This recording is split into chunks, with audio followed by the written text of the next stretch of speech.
Well, hello, everybody, and welcome to the stream on tonight.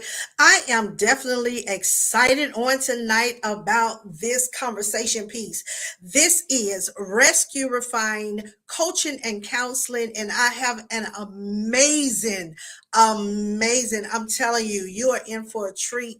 Guest on tonight, and I'm definitely excited. Those of you that know me know that I'm a two-time domestic violence survivor, and I say that I'm a survivor because I made it out with a 9 point millimeter pointed to my face, and the bullet get trapped in the chamber. That's the reason I say that I'm a survivor, because God made a way for me to escape. So on tonight, I want you all to know, as you get ready for this conversation piece, remember that this is a no judgment platform. And those of you that are listening, you can leave your remarks, your comments, but do understand and know when we get raw, we get real, and we're going to just dive in. Again, this is Rescue, Refine, Restore, Coaching and Counseling, and I am your host or moderator on tonight, none other than Dr. St. Gilstrap, and you all are in for a treat. I promise you, someone that's dealing with domestic violence, or someone you might know that's a narcissistic person, and you are in a relationship. However, you could have been the one that's narcissistic. You could have been the one that's the assailant. So we want you all to get ready. I'm telling you, because I'm excited. This woman right here, God drew me to her when I heard her story. I watched her on a random basis, and I am one of her followers. She is phenomenal. She have over 150,000 followers on Instagram. So she is amazing on TikTok, and she's always gorgeous, beautiful, and doing her thing. So you all do me a favor, go ahead and tag and share, invite others that you know that have been in a domesticated situation. And this is going to be a pivotal point of conversation on tonight. This conversation tonight will literally change your lifestyle. With that being said, I want to read to you some of her bio, because it goes on and on. Listen, I'm telling you, you all are in for a treat. Joy Lynn Hunt, Esquire, is a true believer that with hard work and dedication, anything can be achieved. After obtaining her law degree from Southern University and her master's in tax law from Southern Methodist University, Miss Venison worked for international tax advisors as a tax attorney, a true entrepreneur. Somebody say true, and that being at heart. In 2007, Miss Venison left ITA and opened her own law practice. So she's been in the game for a while. Can you tell? The Hunt Law Group, and her own income tax franchise, Caliente Express Tax Service. In 2010, Miss Venison saw the movie Good Hair and was astonished to find out the hair industry was a multi-billion-dollar industry, since she had never worn hair extensions. Determined to get into the hair industry, she opened Cream de la Creme Hair on upscale hair extensions boutique in the Galleria area. Their hair extensions have been featured in television shows such as VH1's Basketball Wives, and movie videos such as Justin Bieber. In 2012, Miss Venison wanted to reach the masses and become the Forever 21 of the hair industry. So she later opened the full service hair salon, Super Weave Express, Houston's home of the $50 sew in weave. With its tremendous success and accelerated growth, Superweave Express became a multi-million dollar business with 10 locations in Texas and Louisiana. After experiencing 6 phenomenal years in the hair industry, Miss Venison wanted to expand her empire and venture off into the automotive industry.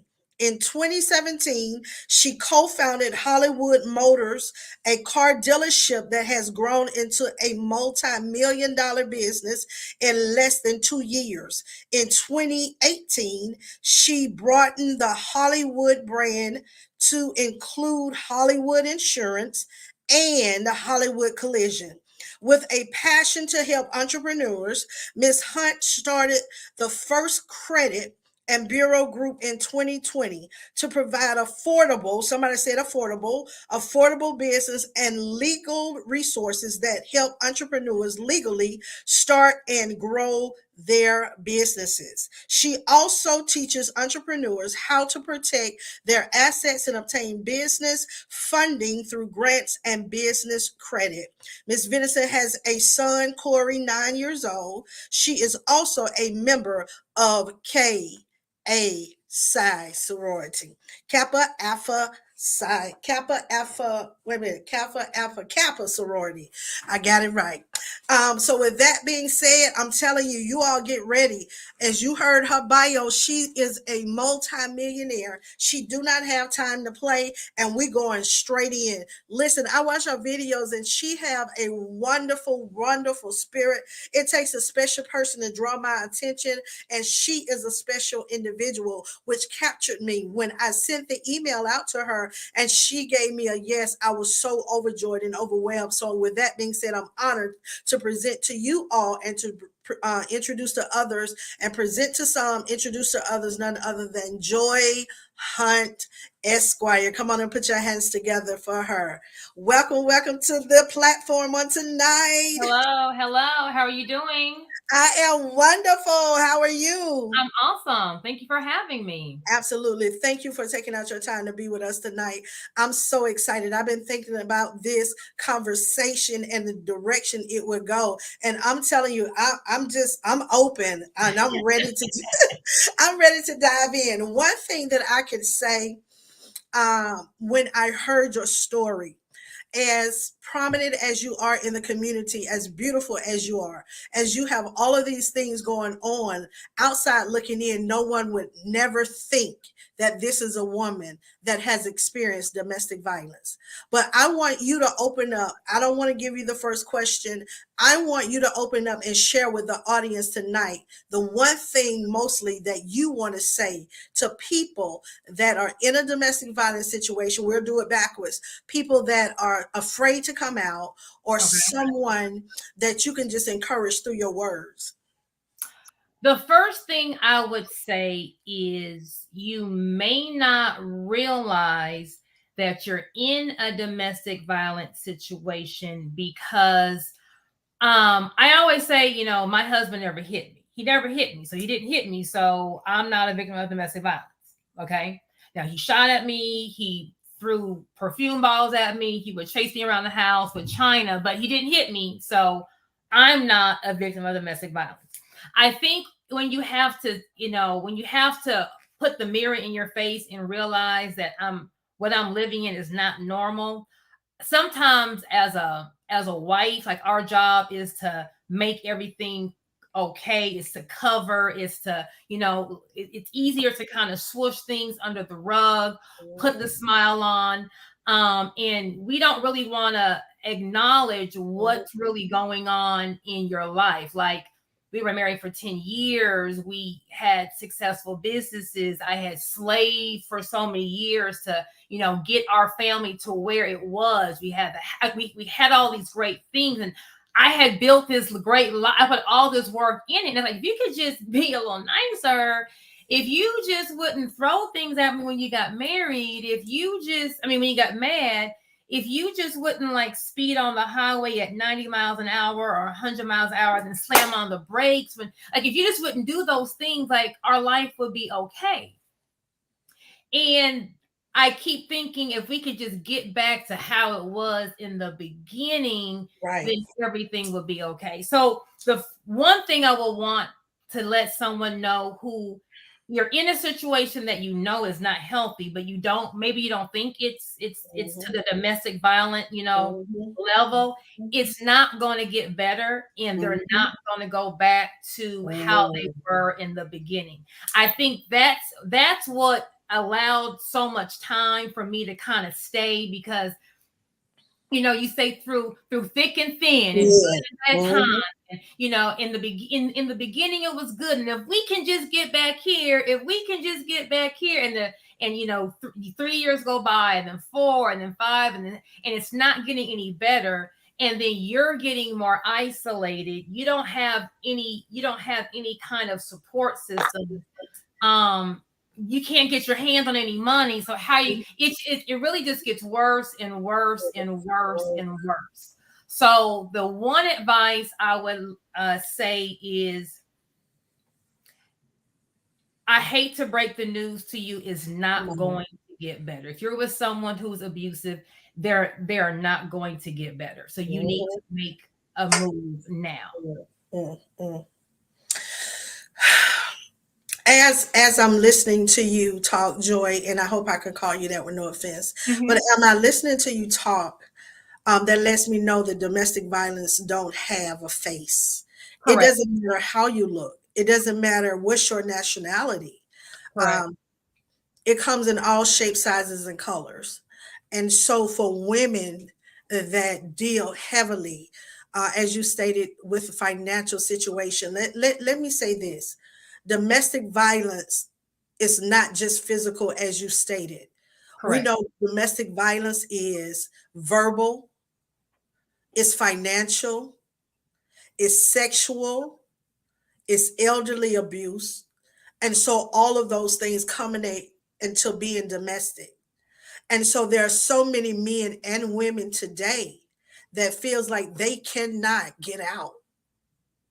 What are your encouraging words for them to come out of that situation and live their life healed, whole, restored, delivered, and free? Um, I would say, if you don't get out, you may not be able to get out. Meaning, Mhm, like, you may not have a life to get out. mhm, So you just have to be okay with not knowing what the future holds. mhm, But wherever I go, I could go to a monkey's cage.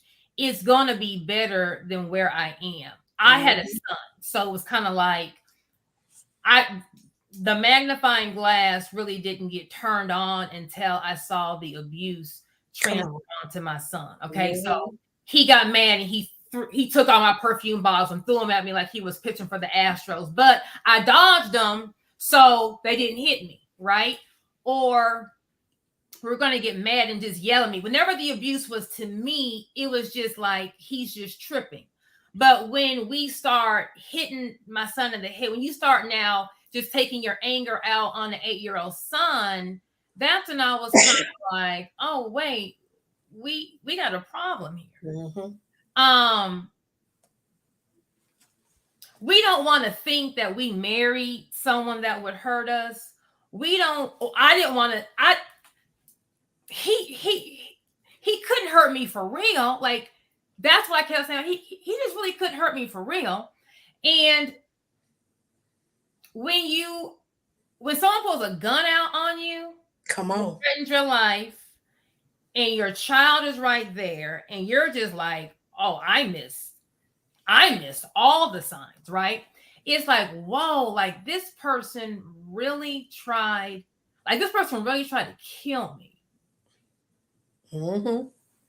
Yep. So if you don't think that you can get out, if you stay, it's going to get worse. So you got to Yes. come up with some kind of plan. If you are in an abusive relationship, there is something called financial abuse. You are not going to be able to get your hands on any money. The money is just always somewhere else. It's in always an account that you don't have access to. They want to spoon feed you financially so that you're dependent on them, or they're going Mhm. to convince you to be a stay-at-home mom, so you don't have your own income. You're going to have to get a plan and understand that when you leave, you're not going to be able to have the same lifestyle Yes. immediately, but baby, you're going to be alive. Oh, Jesus. I think that I'm in agreement with that one, because what I realize is that money can't buy everything. Hmm. And it definitely can't buy your peace. It Hmm. can buy some people, but it can't buy your peace. It's Hmm. a difference when you've been in and I think you agree, when you've been in a domestic violence situation and your peace is stolen, Hmm. it's taken. And then on top of that, you're dealing with somebody who's controlling. Let me ask this question, and just this is woman to woman. Do you feel like he was intimidated by your power? Do you feel like he was jealous of your success? Because those are some things that plays a part of that person's insecurity. He was very intimidated from day one. Yes. And so I tried to, I was always in the background. I just tried to play myself down Down. so that he Yes. could be, the king. But it's like if anyone walks up to me and recognizes me, or oh my gosh, you're this or that, or just in business, like if I say don't, this isn't a smart move, don't do it. Of Mhm. course he's going to do it, and then when it's not a smart move, like I'm not going to say, see, I told you so. But it's like it was like he just couldn't accept that I was better in a lot of areas than he was. And I'm not trying to say I'm just the bomb, but it's Right. like we are a team. So wherever I'm strong and you're weak, it's no problem because we're together. But my entire relationship, I was in a competition. And I feel like you're always trying to compete with me. Like I feel like you hate me. Like it's like we're always at a war and you're always trying. It's like I'm your like we are teammates, but it was always a competition. It was always I'm trying to be smarter than you. And it's like the person up like you he has other qualities, but it's like being smarter than me, being better, and like that just wasn't his lane. So just stay in your lane. But they're very intimidated, they're very insecure people. The smallest critique just takes them out, and it's like you're always walking on eggshells. They get mad over the slightest thing. They Yes. are living a double life and coming home and mad at Yes. whatever's going. It is chaotic. But when you live in chaos for so long, it Mhm. becomes your normal. So Yeah. it wasn't Mm. until I got out of it, it was like Mhm. a weight was just taken. Mm. Like, oh my God, I can actually breathe. I can think. I'm not Yes. arguing because it's Wednesday. He's not mad because the sun came out. Like I finally had a moment just to be like, I can breathe. Yes, yes. That is so, you know what, Joy, listening to everything that you're saying tonight. I remember when, and I'm divorced. I remember when I was in my marriage and we were at a football game. I'll never forget it because you said throwing things. We were at a football game, and while we were at the game, he ran into Walmart. And so when he ran into Walmart, I ran to get something to eat. And so when I came back, no, it was vice versa. So he went to get something to eat. I ran into Walmart, and then some kind of way we missed each other. He ended up having to wait on me. When I got to him finally, he was so angry that I thought that I was trying to do something to help both of us. Mm-hmm. By me assuming, it just went into rage and into war. And I remember when he ended up throwing his food and his Mm-hmm. drink on me in Mm-hmm. the public. And I'm saying to myself, did he just throw food on me? I felt like that day he had spit on me because Mm-hmm. I felt so degraded, or it dehumanized me, Mm-hmm. or it did something to my femininity. And I'm just like, this dude is crazy.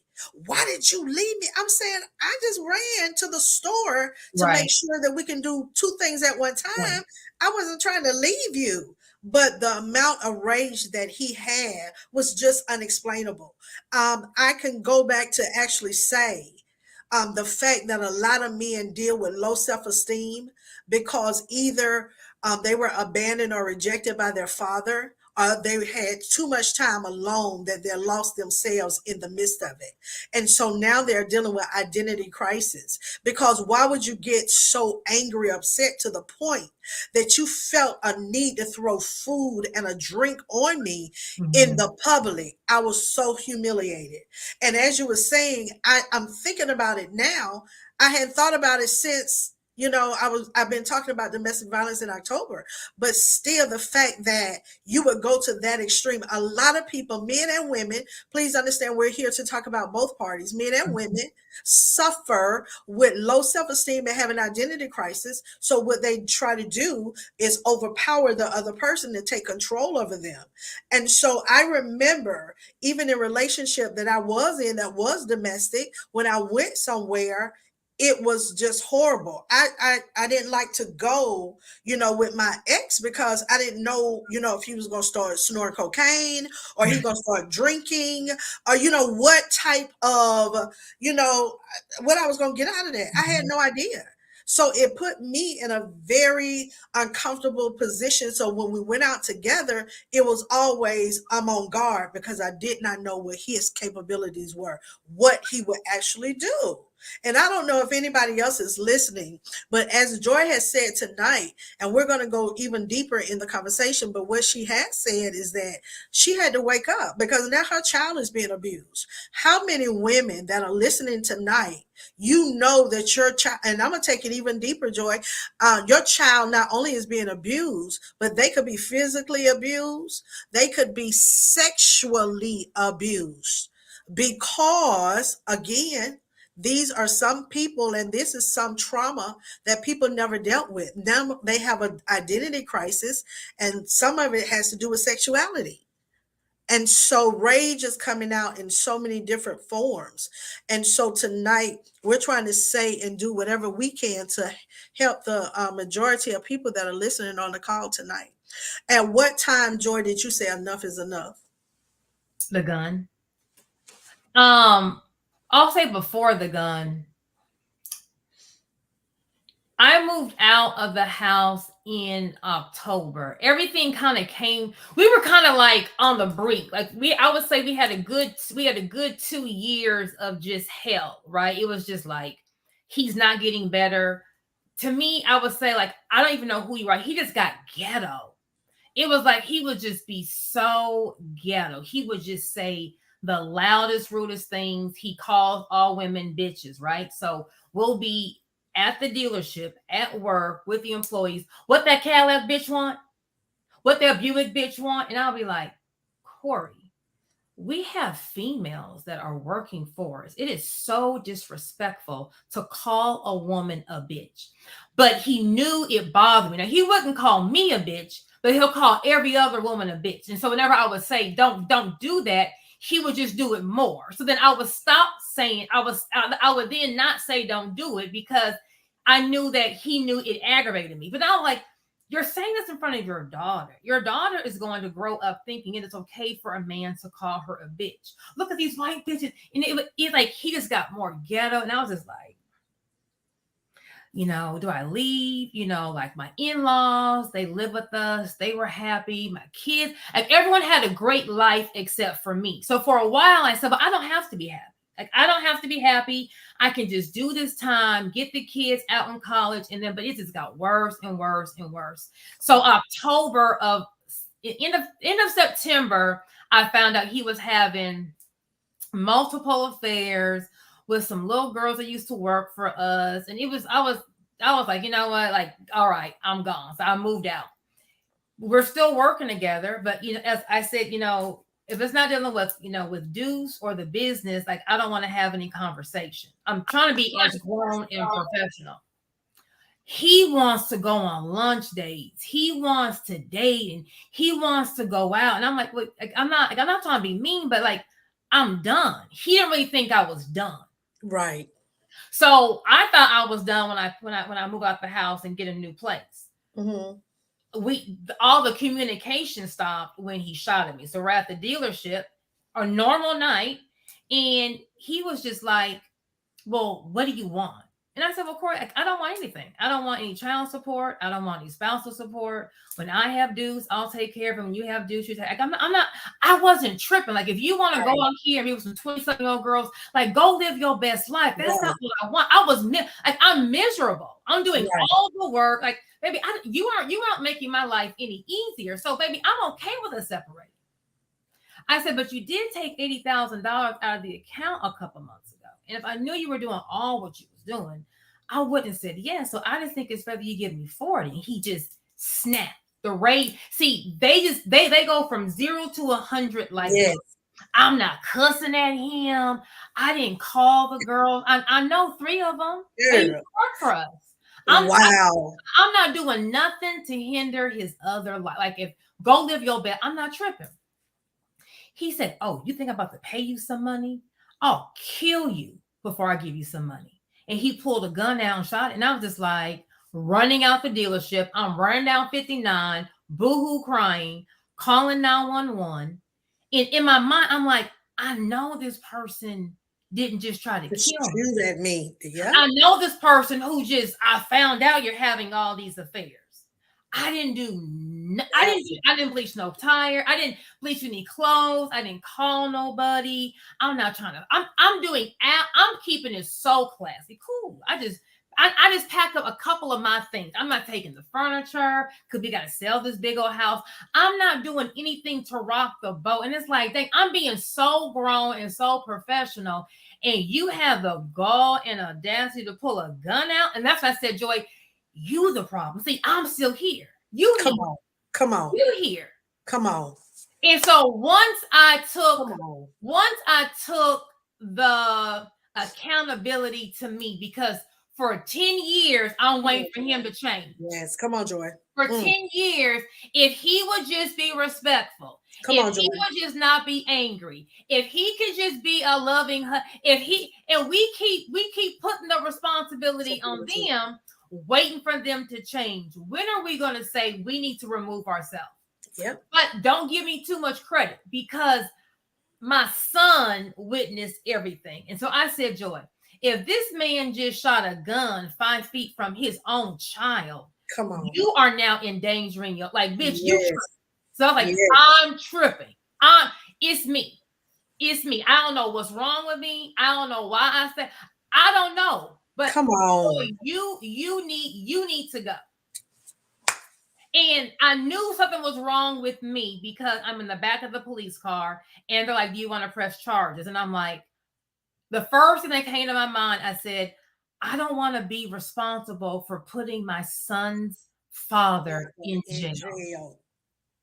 And I said, I couldn't think. See, when you're in a controlling relationship, you don't get to do anything on your own. We're together 24/7. He's telling you everything to do. And if you buck the system, that's when he gets violent. So you just kind of go with the flow so he doesn't get violent in front of the kids. But it's like, I could not, and I kept saying, I don't want to be responsible for putting my son's father in jail. I said, can I call someone? And the police officer, you need to call someone. And I was like, so I need to call someone. So I called my brother, Randy. I don't know if you know what's going on, but Corey just shot at me. I'm okay, but I need to know, do I need to press charge? And he was like, Joy, yes. And it was like, it's like 2 of me. The other girl was like, bitch, what do you mean? You gotta call somebody. Like, this person just tried to kill you. But I'm in the police car like, this is literally going to change the trajectory of my son's life. But I know I can't walk up back in that deal. If I walk back up in there and he's in there, it's a wrap for me. So I was like, I kept thinking to myself, how did I get here? How did I get here? And I said, Joy, you can't worry about how you got here. Like, forget how you got here. You need to go make some major changes because you're now endangering another life. So don't give me any kudos. Jeez. The mother instincts kicked in because I knew my son wasn't safe. And I'm the one putting him in this unsafe, because this wasn't the first time he pulled a gun out. Wow. Yeah, pulled a gun out when I said I was leaving, found out about the affairs. I went to my mama's house for about a week just to go gather myself because I'm going to cry in front of him. And when I came back, I said, I'm going to move up the street. I'm going to get my own house, but, like, this whole house is fake. Right. All this is fake. I can't be fake. So I'm out. The next day we're at work. We got to pay these bills. And he pulls a gun out. We're in a meeting. It's me, him, and his dad. We're in the office. He pulls a gun out and he puts it on the desk as we're having a meeting. I'm just like, oh, he just does so much, right? But I'm not saying anything. Then he pulls the gun to his head. I'm like, fuck this shit. And I'm just like, oh, this nigga is crazy. Like, you don't want to believe that you're with someone who's crazy because I'm smart. Like, I would have been seen. I'm smart. I wouldn't just like, maybe I missed so many signs. Right. Fires off 2 rounds over his dad's head. Then he walks out in the lobby with in the office. In the office with customers who are paying, and he fires off 3 rounds against this wall, and he fires around 3 rounds. And I'm thinking, like, we're about to get sued.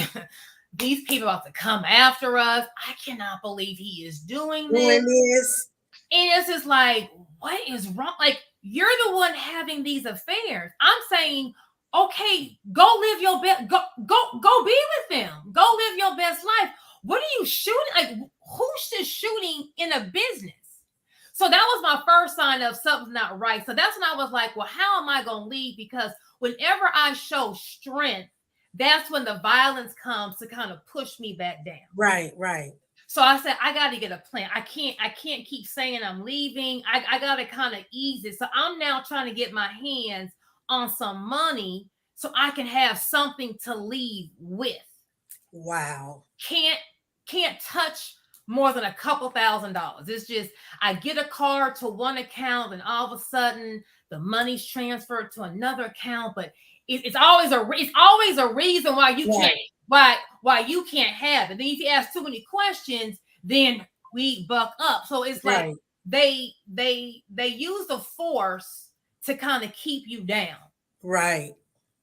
So only by the grace of God, I'm like, well, I need to move out. So he was like, well, how about we just date? So I'm like, okay, cool, we can date. I'm just trying to get out the house. Right. Okay, right. That's smart. That's a smart move. Okay, so we can't be strong. We can't tell them forget you. So I told him, yes, we can date, but let me just get my space and you just see what you. I played that role. I had to play weak. So you got to know when to play weak and when to play strong. So I played real.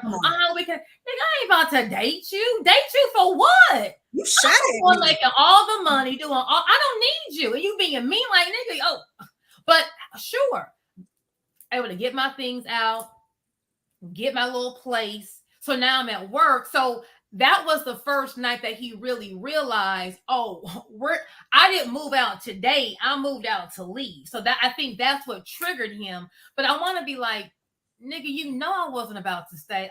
I don't have to stay with all this. I don't. Come on. I don't. So me knowing that I'm responsible for my son, and for years I'm trying to protect my son from seeing right. Although he's hearing it, but I'm trying to take the bulk of his anger so it doesn't get to my son. And then it's like, well, now you shooting him. This is like, okay, Joy, once again, I keep trying to have someone else be responsible. I'm waiting on this person to change. I have to be the person to make the change. And I'm now responsible for another life. I like that. I like accountability means a lot. Correct. Yes, accountability. And one other thing you said just now was you got to be smart with someone that's deceptive. Correct. If you're not smart with this person, then it could trigger something and cause them to hurt you worse. And so you got to be smart. So the fact that you planned strategically, you knew every one of his moves, you knew what you needed to say, you knew, my plan is going on in the background while in the front. He think that everything okie dokie. But at the end of the day, I'm setting up my plan because I'm going to get out of this. And see, that's what a lot of women fail to do, because as some women, especially us Black sisters, we got to tell everything and leave you. You have to use wisdom as it relates to domestic violence. And so I love the fact that you strategically plan the moves. But my question is, what were the parents doing? And how did his childhood affect who he has become today? Because this don't make sense. This had to be something that impacted him from when he was a child, trauma that he didn't deal with. Maybe, he was in a domestic violence situation with his parents and they grew out of it. Something happened to trigger him to be this person. So, when it comes to a narcissist or a sociopath, either you had trauma growing up or you were that golden child. Right. So he was the golden child. His Ah, dad didn't know his dad, or his dad didn't have a good relationship with his dad. So my ex-husband, like my husband was my father-in-law's everything, his got best you. friend. So they gave him everything. There's no accountability. Corey is never in trouble. If Corey does something wrong, my father-in-law is going to say, make me responsible. Blame it on me. So there's no accountability. Corey can do everything. Well, in the night of the shooting, after they arrested him and took him to jail, I'm now in the dealership with my son and my father-in-law. And the first thing my father-in-law said was, "What did you say to trigger him?" And this is now, well, the first eye opener is he just threatened my life and pulled a gun out on me. Like the first time he shot around, but this time you pulled it on me. Right. That night, the police officer handed me a domestic violence counseling brochure. And I said, "Oh, honey, I'm not a victim of domestic violence. Like, I'm smart. I have a college degree. Like, I'm not. Right. Right. And he was like, "Ma'am, your husband just tried to kill you. The bullet, there's still smoke right there coming through your computer monitor where the bullet went through. So he didn't get you tonight, but he can get you tomorrow night. So you do need to get some help." That was the first mirror. Then when my father-in-law says, "So what did you say to trigger him?" And I'm like, "What did I say to trigger him?" First of all, you know why I'm leaving. Yes. So you know why I'm leaving. I should be, because they used to always say, "You ain't nothing like them girls from Port Arthur." It's like, Port Arthur girl. No. If I was from Port Arthur, if I was real, I would have bleached all the furniture in the house. I would have said, "Fuck to sell this house. We're gonna just lose some money." I would have slashed the tires on his Rolls Royce. I mean, I could act ignorant. So it's like, I am trying to be a class act times 10 at the end of the day. I have a son to answer for, and I have God to answer for, and no one's gonna pull me out of character. Right. So I'm looking at my father-in-law like, "Nigga, you of all people should be like, whatever you did, I understand because my son's out of order." Right. Corey is always right. He's never wrong. He's just always right. That's unfortunate. And then to make matters worse, my in-laws are now a named party in my divorce. My in-laws have taken community property. They're taking money. So I have a divorce pending and I have a civil lawsuit because they took all the money out the account. So his parents are in cahoots with them taking all the money so that they can live. See, I was the breadwinner. So they small little house in Port Arthur, Texas, small town. Now we're living in $1 million homes. Right. Now you're able to fly first class the first time in your life. Like because of me, I'm able to give them this great lifestyle. So they need the lifestyle. They know their son can't create anything on this same magnitude. Right. So I would rather turn a blind eye. My father-in-law, I said, "Can you please I need to talk to Deuce." That's our son. I said, and I told him, "Daddy made a mistake, don't be mad at Daddy." But I needed someone from my husband's side of the family to say something. I'm like, something. I need you to say that, your dad made a mistake. That's not how a man treats a woman. It's okay. And he said, "Oh, I ain't no therapist. I ain't gonna say anything." I said, "But you're like the patriarch of the family. But they're both acting like, "Oh, well, we don't." Well, his lawyer said that they'll get him counseling. Something is wrong. I let the in-laws still see my son, and then I called them one day, and they had our son with my husband at Target. I said, "You have Deuce with Corey at Target alone?" "Yeah, he's his daddy. He can be with him." I said, "He just shot a gun." And so it's like they can't look at the truth, because if they look at the truth, it's going to say, I messed up somewhere in my parenting because my son is just completely out of order. I can't look in the mirror at myself, so I'm going to say it's everyone else's fault. It's not my son's fault. The wife, she did something to cause all this. So whenever you're in an abusive situation, they are around enablers. They are around people who condone it. So all this trying to cry on, because mind you, my in-laws, I didn't have in-laws. I had other parents. I didn't use the word in-laws. That's my other mother. That's my other dad. We all lived together. We had a phenomenal relationship. And the second this split happened with the gun, they turned on me like that. Yeah. So you're going to be alone, but you have to get out. You have to heal. Being in something like that, there are so many scars and trauma and wounds because you are going to be in fight or flight mode for so many. You're just trying to survive. And so you don't really understand that you're in something toxic because you're in something toxic. And the longer you sit in shit, like it don't smell as bad because you're just sitting in it for so long. But you just need to get out. So my whole thing was forget this house, forget these cars, forget all this. Like I am literally miserable. Your health, I bled for the entire year of 2019. I had cervical cancer. I had 3 different surgeries trying to figure out what was wrong with me. They could have swore I had cervical cancer, but it kept coming back benign, but something was wrong. I ended up having a 6-pound fibroid, had to have emergency hysterectomy. Jesus. The year before that, I was down with migraine. Like my health, you are just dealing with so much stress and chaos. It takes a toll on your health. And so the light bulb for me was if you could it wasn't even pulling a gun out on me. If you pull a gun out in front of this child of mine, I draw the line in the sand. Like there is no coming back. When you expose my son to this, a bullet can ricochet and hit. If you do something, you thought it was okay to forget shooting the gun. You pulled a gun out and then you fired it 5 feet from your son. Oh, all bets is off. All bets is off. So I just moved. I didn't have the luxury. So get a game plan. You can't tell nobody. Exactly. You don't know who they're going to tell. Exactly. You don't know who your friends are.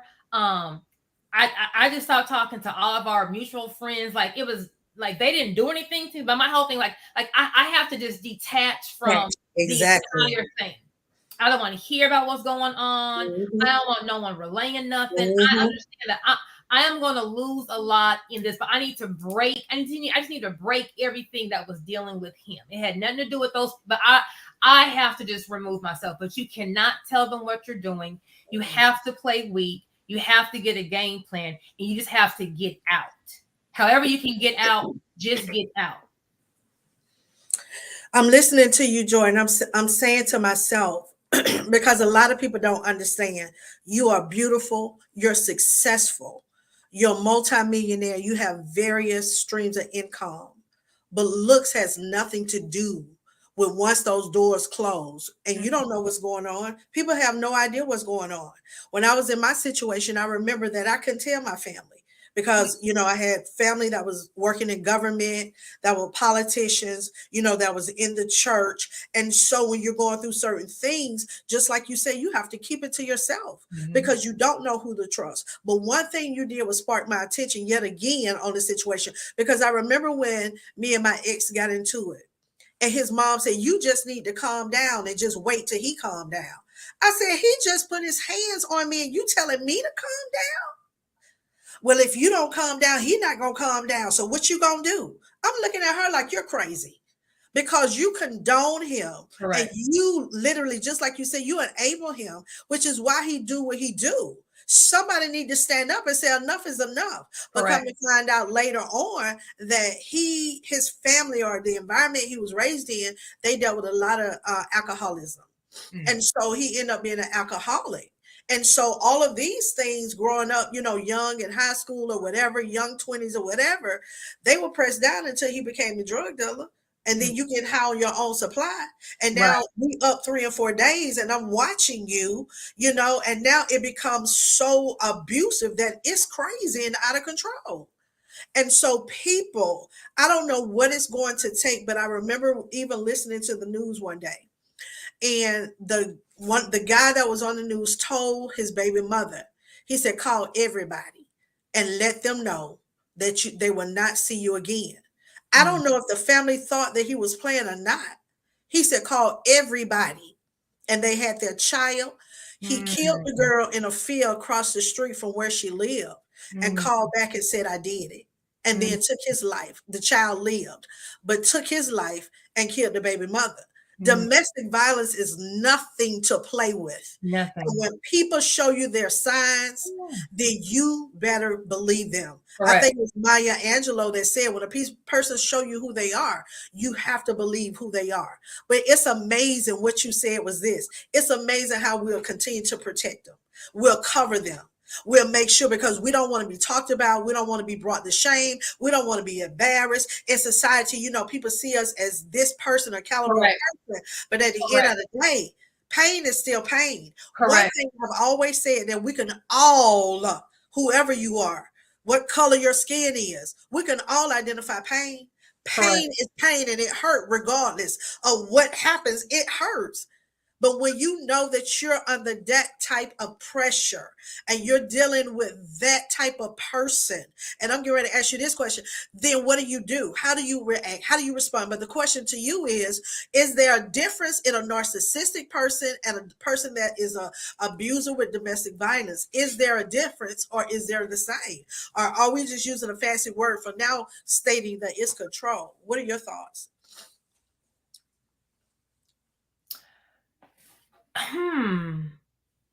I think a narcissistic person doesn't have to always be an abuser. There's like a narcissism, because I studied this for like 6 months. There's a spectrum. It depends on like where they are on the spectrum with their personality disorder.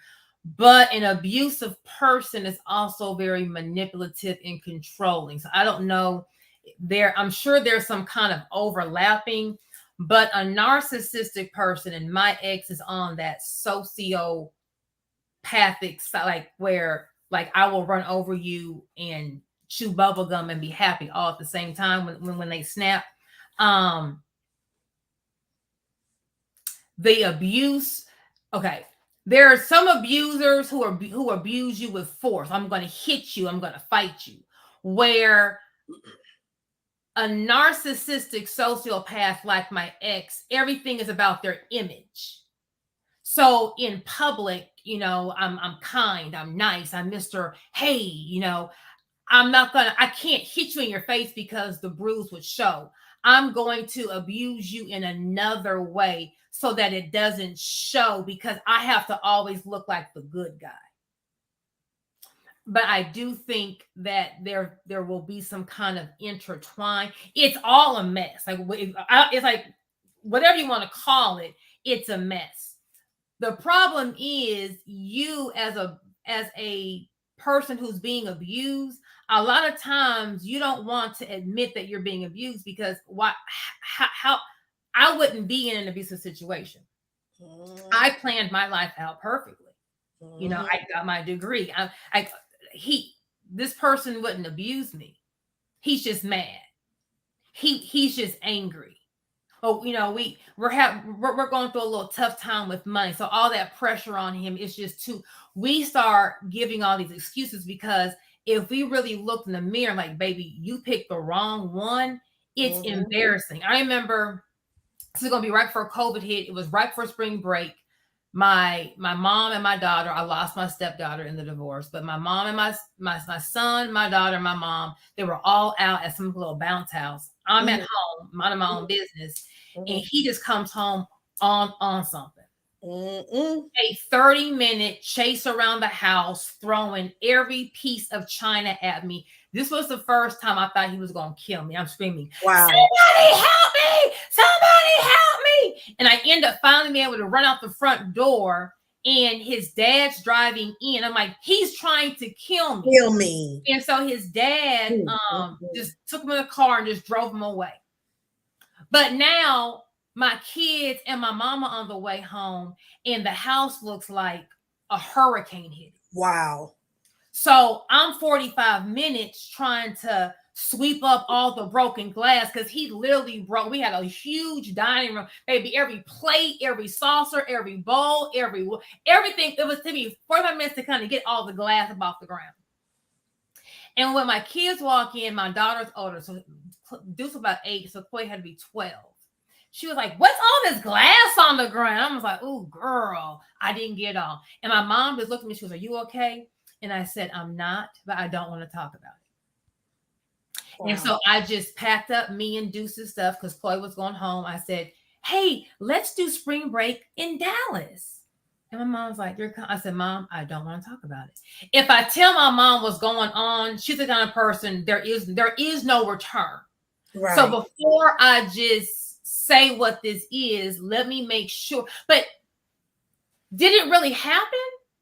Like, there's no way this person chased me around, but I know he did. So whenever there would be conflict, I would leave to let things calm down. So we go to Dallas for the week. Then the next day, I'm like, you know what? You almost killed me. And then here's the gaslighting. You tripping, girl. I didn't do all that. And I'm like, I know I ran around the house screaming. I know it took me 45 minutes to clean up all the broken glass. I know I know what I know, but he would play it off like I was tripping. And I'm like, no, it's not. Like you in the wrong, girl. That's yes. This is so it was a lot of that, but it's like, am I really ready just to pull the card? Can he just get better? Because if he can just get better, this perfect life I had built, I have put so much effort into building this life. It's like, you're the one piece that's just breaking everything. If you wanted to get yourself together, we'd be good. But the problem is, I'm the person. Like, how many pass go do not collect $200? Are you going to accept? Come on. So it has nothing to do with him. Come on. He only did to me what I allowed. That's all he did. So we don't need to be mad at him. He's not a bad person. He did what I allowed. And so when you finally realize what you're in, you got to digest that, hey, I got in here. Now you have to get out. Now you have to heal. But what I didn't know what boundaries were. I had a toxic of love. I was the ride or die chick. Like, love is being with someone through thick and thin. You ride or die. When the wheels fall off, you just ride with you just never get off. Right. That is not love. That is tough. So I had a misconstrued vision or thought of love, because if I'm ride or die, but I'm with someone who's toxic, I'm being used and abused. Come on. See, if you're with someone who's healthy, they have respect for you. Like, I'm going to make sure that, like, I'm riding and dying for you, and then you're riding and dying. Like, we're kind of doing this together. It's right. Healthy, you know, because right. No relationship is perfect.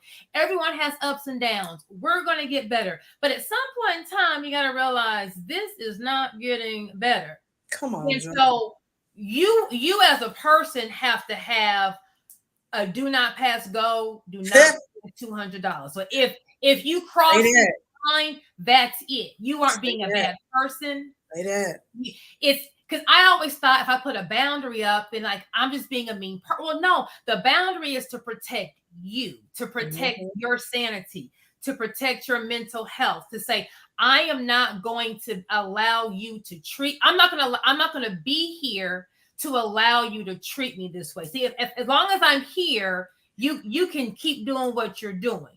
Right. If I remove myself, then you no longer can abuse me. An abuser is going to abuse. The only thing that changes is the victim. So a lot of girls want to be like, well, I put all this time, baby. He's about to leave you and go use the next one. That's all. It's going to. He's not changing. Right. So you need to leave, and then you need to understand. Like, I had to do some searching. Why did I allow this to happen? Why do I? And then when I start talking about, well, you're supposed to be I'm not supposed to be a ride or die. Oh, I can ride with you, but the second you take it too far, I need to get out the seat and go on about my way. Yes, ma'am. So I had to learn boundaries, and I ain't got to explain myself. I ain't got to tell you why I'm doing. Like, this is just it. You know, he knows why we don't talk. He knows why there is no communication except between a court-ordered ask. He knows everything, and he will still try to I don't recall shooting the gun. Like, the bullet hole is in my monitor. Right. This It's little in the boy right wall. here. Right. Every time I got to go to court in Houston, well, mommy, what if daddy sees you and tries to hurt us? And it's like, you know what? Yes, that's sad. You Yeah. are responsible for you. No one can do anything that you don't allow. And so I had to learn boundaries. I had to learn, hey, you know, I may have to start over. I know there's going to be someone on this call who has the perfect life. Come on. On the outside, your life is perfect. You did everything as a wife you were supposed to do. Or there are some abusive women. As a husband, you did everything you were supposed to do. You were the provider. You know, you were a great family person. You followed the budget to the T. You guys have endured all these things and you've built this great life. So on the outside looking in, the house, the cars, the vacations, the clothes, everything is perfect. But you know deep down inside, you're not being treated how you should be treated. Come on. You know deep down inside, your kids are not seeing what true love is. They're not seeing how a man should treat a woman, and they're not seeing how a woman should treat a man. You know what's going on in your house. Wow. And maybe you're embarrassed, maybe you're shamed, maybe you don't feel like starting all over again. Yeah. Maybe the stigma of being a single mom is that was a really big pill I had to swallow. I'm about to be a single mom at 40 something because there's this stigma of being a single mom. But truth be told, I was a married single mom. I was a single mom in my marriage this whole entire time. I was the only person going to the baseball games. I'm the only person going to the kid functions. I'm the only person doing everything like a single mom. I just have a gorgeous ring on my finger. I'm a single mom. So once you peel back those layers and you can really come to truth with what you're really living in, like what am I really doing? That's when you can really make the decision that needs to go, because you can stay in a loveless marriage, you can stay in an abusive marriage, and it'll look great on Instagram. You're gonna have the best clothes, you're gonna, on the outside it's gonna look great, but inside it's gonna be killing. It's like dying a death of paper cuts. It's just killing you. You're gonna look different. Either you're gonna gain some weight, or you're gonna lose too much weight, or you are not going to be happy. Man. But to flip it to positivity, because I got it on a positive note. Me being a single married person prepared me for this chapter, because now I'm a single mom, but nothing is new. I didn't have a man that would make sure my car was gassed up and washed. I didn't have a man who would make sure he got the groceries out the car. I didn't have a man who was checking to make sure, hey, I had no one checking on me. I didn't have a man that would help me with any of the kid responsibilities. I didn't have all that, because he would go to work and go out in the streets, and then it was always, everything is him. He's too cool to be at the baseball game. He's too cool. He's too sly to be all that whack shit. So my new chapter really wasn't new. I'm in a smaller house. I'm in a new state, but nothing new.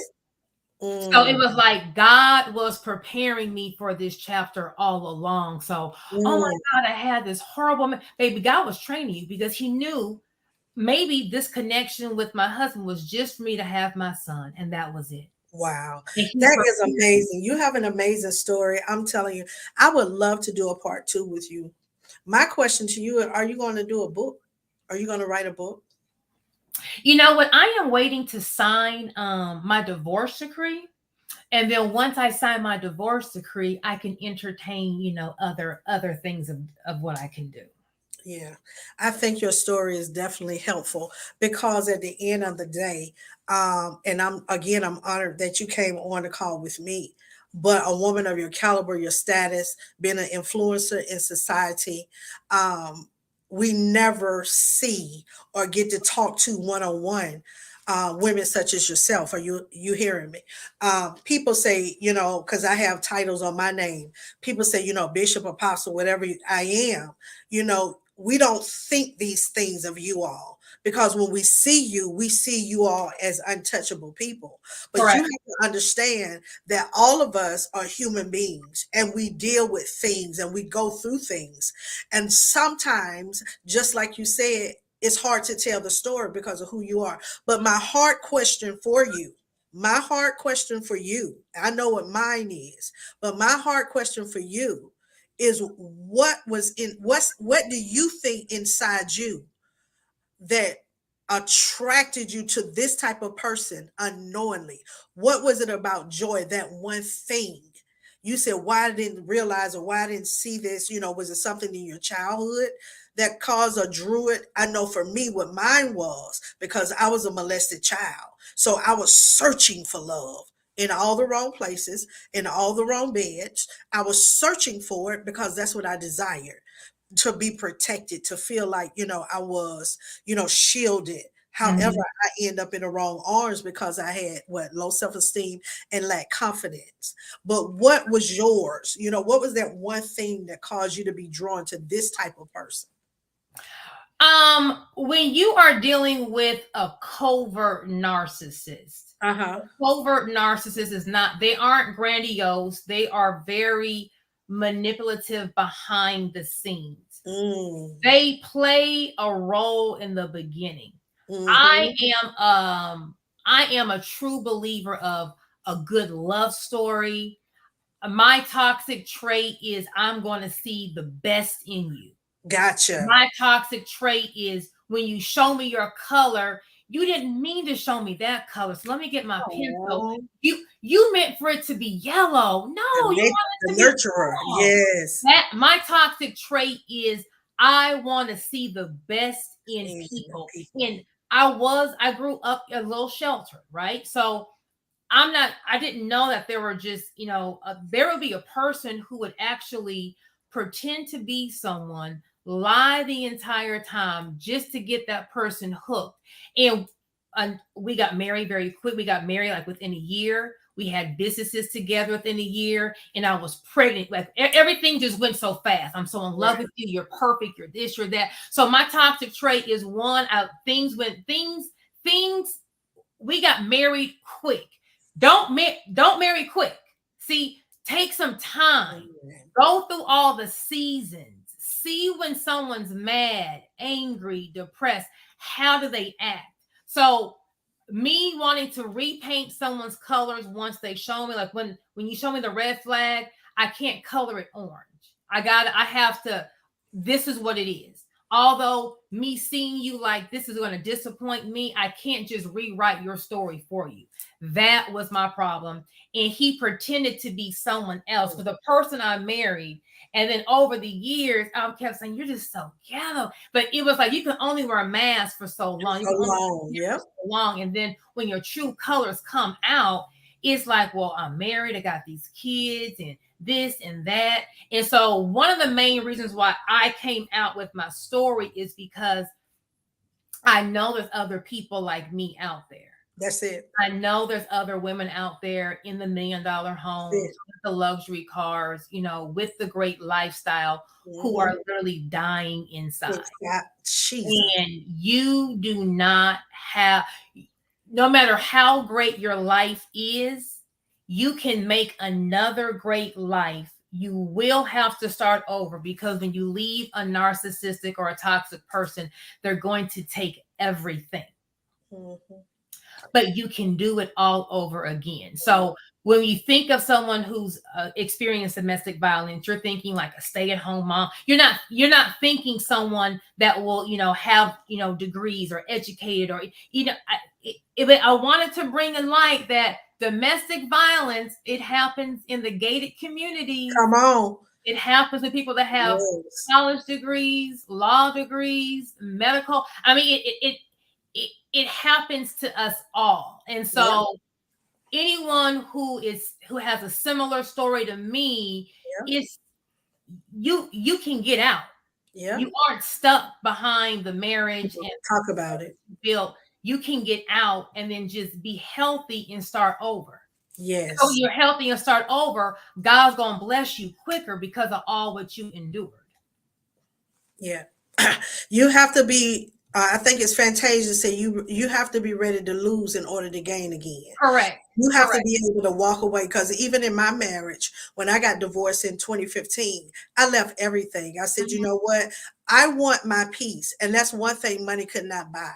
I want to be able to go home without feeling like I'm coming into a war zone, but I want to walk into a place where I know that I have nothing but peace. One day it's not an argument, you know, all of the things that we have to deal with or endure in a domestic situation. And so having a peace of mind for me, that was my one thing. Money cannot give you that component, because if I have peace, then I can succeed and I can be successful all over again. I can go back to school, you know, I can get another degree, or I can do another business, but I have to do it with a mind of peace. Correct. And so listen, I've enjoyed this conversation on tonight, and thank you for being so transparent. And these are women, there are women that have shared so many comments talking about narcissism and, you know, being with men that have been deceptive and manipulative. And one thing that I remember, I was told me and my spouse needed to go to counseling and therapy. And so as I went to counseling, I remember sitting in the chambers with my pastor, and my ex-husband was so disrespectful. And my pastor said to me, he said, now, if he don't respect me as a man of God, you think he don't respect you? He said, you need to get out. I know I can't tell you what to do. He said, but I'm letting you know just from a man perspective. If he don't respect me, he don't respect anyone. And a person that don't respect anything is a dangerous person. They respect nothing. They respect nothing. It's crazy. It's really insane. Yeah, it's so insane. But we're getting ready to get off the call. Listen, it's been a phenomenal conversation. And again, I thank you so much for taking out your time. But I want you to say the last words to the audience on tonight before we get off the call. So those women that are listening and they're scared to get out, those women that are listening, they receiving, watch this, the gifts. They keep receiving the jury, and then it's a hit. They keep receiving the trips, and then it's a hit. They keep receiving, you know, the roses, and then it's a hit. What do you want to say to those women or men that's listening, how to come out of their situation, or what do they need to do from your words? I would say you don't have to live like this. Don't have to live like that. You're comfortable. Maybe you're comfortable. Maybe you have kids. Maybe you actually love the person. Maybe you're just afraid to be on your own. Whatever it is, you're not in something that's healthy. So does God want you in something that's healthy? Do you want your kids to be growing up in dysfunction? See, for years, it's like, well, I'm going to stay for the kids. I'm going to stay for the kids to be in a two-parent home. Then when my husband started, you know, hitting on my son now, it's like, well, Joy, yes, your kids are in a two-parent home, but the two-parent home is chaotic. It's toxic. Like, you're raising your daughter to be called a bitch. You're raising your daughter to see a man be very neglectful to a woman. You're raising your son to not even know how to treat a woman. So yes, you're in a two-parent home, but being in a two-parent home that's unhealthy is still unhealthy. It's still unhealthy. Yep. So whatever is the reason why you're staying, you need to understand it's not healthy. But what I really want to get home is, I don't want you to be in my shoes where you're dodging a bullet. It didn't have to get here. There were so many signs that I chose to color a different color, because now I'll say it's pride. There's no way that I would be with someone who's psycho. There's no way that I would be with someone this long and not know that this nigga was crazy. I'm smart. I was wrong. Sometimes you just marry wrong. No matter how much right you did, how much you built, your situation is wrong, and you can't make something that's wrong right. Come on. So what you have to do is you have to, for the first time in your life, put yourself first. And 9 out of 10 times, if you're in an abusive situation, you're taking care of everyone. The kids are taken care of. Your husband's taken care of. Everyone in the house but you is being taken care of, because you have started from putting yourself on the back burner to now you're not even on the burner. So your wants, your desires, your needs, your safety is no longer even a concern, because you aren't even concerned with you. This is where you are when you're being abused. They don't start off hitting you. They don't start off yelling at you. It's a process that they chip away out your boundaries. So you're shamed, you're embarrassed. You don't want to say anything because people are looking. How could you get in something like that? I thought you was. You got to just come to the reality. Just put that mirror up. I deserve better. I deserve to be in something that's healthy. This person is not healthy. And when you're with someone who's not healthy, I don't think women understand that you can die. Yes, ma'am. They can literally take your life. A person who respects no one don't respect themselves. Come on. Woo! So they don't respect the court of law. They don't respect they don't respect nothing. And you can be gone like that. Yes, ma'am. And there are so many stories of women dying and this and that. Yes, you keep thinking he wouldn't do it to me. He wouldn't hurt me. Girl, he done throw perfume bottles at you. He done throw all your bags. He done tore up all the china. Well, why wouldn't he hit you? In our mind, it's not that bad, because I wouldn't be with someone who was like that, because I'm smart. So put that mirror up. Forget trying to shame yourself. Forget trying to figure out why. We can't do all that right now. You need to get out to safety, because one more hit can take you out. Can blind you. The bullet can hit you at the wrong place. I'm talking about the wrong place. Yes, ma'am.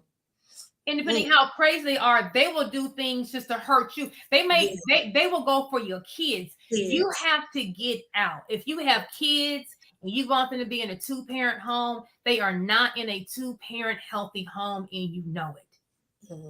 Your kids are picking up on everything.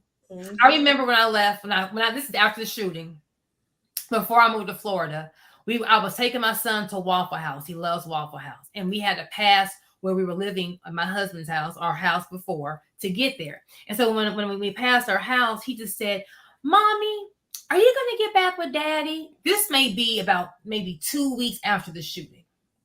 So I wanted to see where he was, right? I said, "Well, Deuce, what do you want Mommy to do?" He said, "No." He said, "I want you to be with someone who doesn't yell at you. I want you to be with someone who's not going to try to kill you. I want you to be with someone who you don't have to always beg for $200 to go to HEB. That's our I want you to be with someone who's going to be nice to you." And I'm driving, and it just big crocodile tears came down, because I said he saw everything. You think because you close the door, they can't hear all the stuff that's being broken. You think because you close that door, they can't hear all the hollering. You think they don't see, but kids are smart. Kids see. And at that moment, I knew I made the right decision, because although we're in a 2-parent home, a gorgeous home, baby, go on Instagram. We're going to give you that. We're going to give you a great picture. On the outside looking in, it's going to be picture perfect. Come on. Inside, it's a mess. And so no matter what the reason is you're staying, you got kids, you don't want to be a single mom, you love him, you don't want to be alone, you are not safe.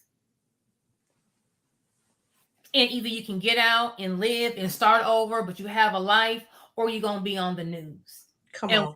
It wasn't until, because I'm thinking, we can just, we can separate, but we can still work together. I even told my divorce attorney, even after he shot me, I'm like, well, I'm going to work remotely from home, but don't bring the business in. She's like, you don't want to dissolve the business, and he tried to kill you. I'm like, well, no, I don't want to mess the money up. And she was like, yeah, you need to come to my office. Like, what you're wanting is not real. If he shot at you, there's going to be some more stuff. Exactly. And we don't think like that. No, I'm still saying no. He wouldn't mess the money up. The next week, all the money out the account. Me, I'm the one. I got my crayon out. I'm coloring. I'm recoloring what he's showing me. They are showing you all day, every day what they think of you. They are showing you all day, every day how they don't respect you. They are showing you all day, every day they don't give a rat's ass about you at all. You want to recolor it because I wouldn't marry someone who didn't respect me, didn't love me. I wouldn't. I did. I'm too smart for that with all my degrees and my exactly. All that stuff on the wall, baby, don't mean nothing. Wow. So you need to get out. Don't tell no one you're getting out. You need to learn how to play the game, play weak. Like I tell my husband, oh yeah, we can date. Sure. Baby, I'm trying to get out. I'm packing up all my stuff. I have a mama come. Like, we need to get out. My brother done came down. We moved everything on one day. Just get out. Now, once I get out, now I can sleep at night because I know he won't come up and try to kill me again. But you're not guaranteed to get out. And a lot of times we don't realize the severity. You aren't guaranteed to get out. You're not. That's so true. That's so true. My situation was almost like yours, but my thing was the bullet got caught in the chamber. And so it shouldn't have to get to the point where guns are involved or knives involved. Correct. You have to get out. When you see the warning signs, you have to get out then. Listen, it's been an amazing conversation, and I'm so honored that you again shared with us because it's been real. And so sometimes women need to get real, and men need to get real about where they are, because we got to stop thinking consciously that everybody is okay, because everybody's not okay. Correct.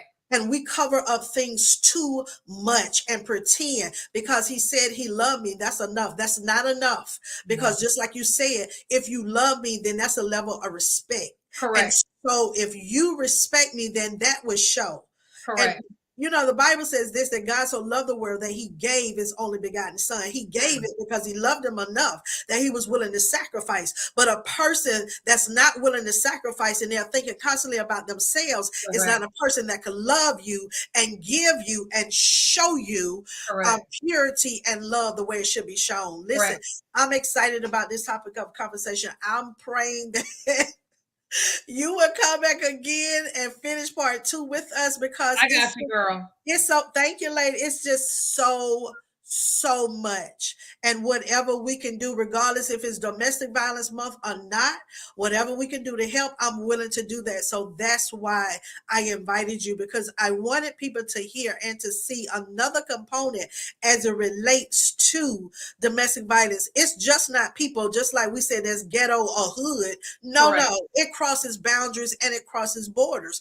It doesn't care if you white, black, yellow, purple, silver. If you're in a situation or in a crisis, it's critical, and you need to know how to get out. But just like you said, it's a level of accountability. So don't get comfortable. And my thing was, I had sick love. My love was sick because I kept going back thinking, you know what? He not going to hurt me, but you bruised my eye. He not going to hurt me because you busted my lip. He not going to hurt me. Now I'm chained to a bed. You not going to hurt me. And then a bullet got caught in the chamber. That's sick love. And so a lot of people get a lot of things confused as it relates to, my parents spanked me. They said they did it because they love me. So if somebody hit on me or abused me, they doing it because no, the devil is a liar. They have a mental sickness. And you have a mental sickness because you stay in it thinking that that's love. So thank you so much. Oh, one more thing I wanted to share before we get off the call. This conversation that we're talking about tonight go across all barriers. So those women that are married to pastors and you're in domestic violence situations and you stand because it look good to the congregation or it looks good to the public eye, you feel good because you driving a Rolls Royce, you driving a Bentley, you driving a Ferrari, you driving, a Porsche, whatever you driving, it makes you feel superior. I'd rather have a peace of mind than when my husband get out the pulpit, go home, and he beat the crap out of me. Correct. It's time for you to come out of just like you said, being alone and married Correct. because you want the lavishing lifestyle. You got to ask yourself, is it really worth it? What's more important, your peace or your life? You got to make a decision Correct. because love doesn't hurt like that.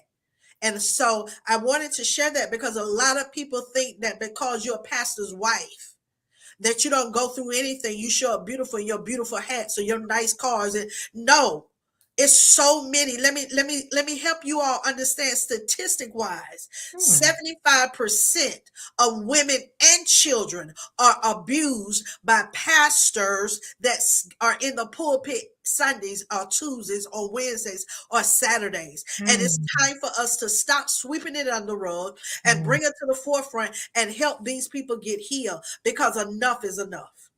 Well, I'm the queen of sweeping underneath the rug, so I'm the queen sweeper, baby. I can sweep underneath the rug real good. So we got to learn how to just help heal those.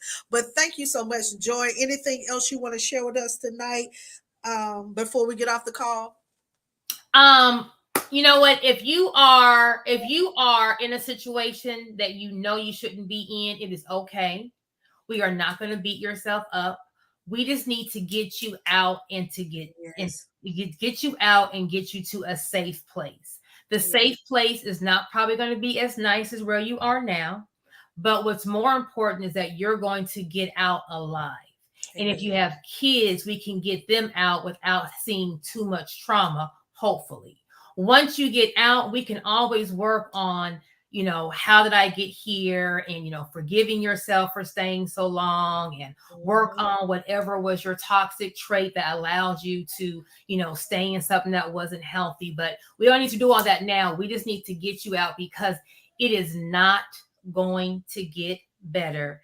And they are never going to be that person that you quote unquote fell in love with in the beginning. That person probably doesn't exist. They pretended to be that person to get a person of your caliber. You're never going to see them again. Counseling won't bring them back. We were in counseling when all this came out. Counseling isn't going to bring it back because that person didn't exist. They just pretended to be someone that they knew could get someone like you. It's only going to get worse until you remove yourself from the situation. Thank you so much, Joy, for sharing that. Every time you say something, there's something else come to mind. While she's talking about counseling, I remember when my pastor said this to her. He said, stop telling men and even women, stop telling people who you are or what type of person you want to marry or you want to date, because they can transform to be that person and do it perfectly. We share too much information in the beginning of the relationship. But you need to see for yourself who that person is and don't share as much information because you're giving them leverage over you and you don't even know it. Because one thing about the devil, he can transform into light. But even as Joyce said earlier, they just can't stay light long. So you got to realize and get to know the person that you are marrying and you're dating. And this is for women. I'm talking about women because I'm a woman. Get out of the place of saying, I just want a man, because you can get anything. And just to have a penis in the bed is not good enough. Are you hearing me? You literally have to know your own value and your own worth. And it's important. It should be important to you, as Joy has stated, and you should have respect for yourself. Hold yourself accountable. Stop dehumanizing yourself and stay at the level that God has created you. He said that you are royal priesthood and chosen generation. And if you know that you have that quality of value according to the Bible, then that's the standard that you should hold for yourself. And don't allow people to devalue you. Where the conversation has been wonderful. Again, thank you so much, Joy Hunt, Esquire, for this awesome conversation. And thank you so much for taking out an hour and a half to be with us. We're going to do a part 2 as your calendar permits. And I'm telling you, as I'm sitting here watching you, I'm literally thinking about planning something and flying you here to Atlanta so everybody can just come out and be a participant while you're in their presence. And Okay. so we'll talk about that behind the scene, because there are so many people that are dying in silence, or they're literally, just they feel like there's no way out. And we need to give them a place where they can just let go and be healed at the same time. So that's what I'm thinking. But with Okay. that being said, those of you that are listening, the first thing you need to do is dial 911 and be strategic in your plan and your strategy. As Joy told you all today, she was going along with everything he was saying, but yet she was planning in the background. He never knew, because she kept the same routine. 911 is what's going to help you. Another thing is United One. Dial 211. If you dial United Way, they have all types of organizations and different things that you all can connect with. There's also a safe hotline, 1-800. They have safe houses if you want to transition, you want to change your identity because it's a very serious situation. You need to leave with your kids. It's an emergency situation. They have a 1-800 safe house number that you all can dial. 211 United Way. They also have resources for you. And then, of course, you can always dial 911. So thank you all so much. This is Dr. Cynthia Gilstrap and my awesome guest on tonight, Joy Hunt Esquire. She is phenomenal. Another day we'll talk about credit, but this is the domestic violence, because I want to make sure she have everything coming in. So I thank you, Joy, for tonight again. Thank you I for having me. salute you as a survivor, the fact that you made up your mind and you decided to come out. So again, this is Rescue, Refine, Restore Coaching and Counseling, and I am Dr. Cynthia Gilstrap. We're signing off for the night. Do me a favor, hug somebody, love somebody, and forgive somebody, because God forgave you. Have a wonderful night. Bye-bye. Good night. Good night.